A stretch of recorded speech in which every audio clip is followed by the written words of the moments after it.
Morning. আমরা দুদিন ধরে ঘুরছি। গতকাল আমরা ঋষিখোলা থেকে এখানে এসেছি হুইসপারিং ক্লাউডস এই হোমস্টেটাতে। দেখতে তো এক কথায় অপূর্ব। এই যেভাবে এটার পজিশন রয়েছে পাহাড়ের একদম ধারে, এত সুন্দর একটা পরিবেশ।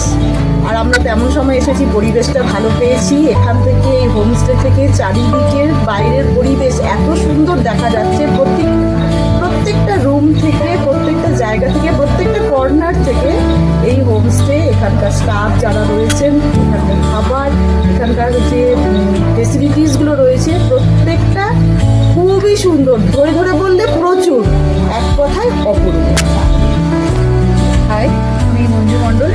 আমরা রামপুরহাট থেকে এসেছি। ঠিক আছে, সেকেন্ড ডেতে আমরা ঋষিখোলা থেকে আগমলোকে এসে পৌঁছেছি। তো আগমলোকের যে চারিপাশের পরিবেশ, চারিপাশের যে মেঘ, এখানে আমরা বিকেলে ট্রেক করেছি। ট্রেক করে আমরা মনেস্ট্রি গিয়েছি। এখানকার হুইসপারিং ক্লাউড যে হোমস্টে, তার কথা তো বলাই বাহুল্য। এখানকার টোটাল আমাদের রুমের ফেসিলিটি, বেসিক যে ফেসিলিটিস, ফুডের কথা তো মানে আলাদা করে বললে অনেকটা টাইম লেগে যাবে। তো ওভারঅল আমাদের এক্সপিরিয়েন্স খুব ভালো। কালকে আমরা দুপুরে এসে পৌঁছেছি, দুপুরে বিকালের দিকে এসে গরম গরম খাবার খুব ভালো লেগেছে। মানে সারাদিনের যে ক্লান্তিটা সেটা দূর হয়ে গেছে। আর এখানে চারপাশে খুব সুন্দর, বৃষ্টিও পাচ্ছি, ভালোই লাগছে, মেঘ আছে, রুমও খুব ভালো, খুবই ভালো, খুব ভালো এনজয় করেছি আমরা।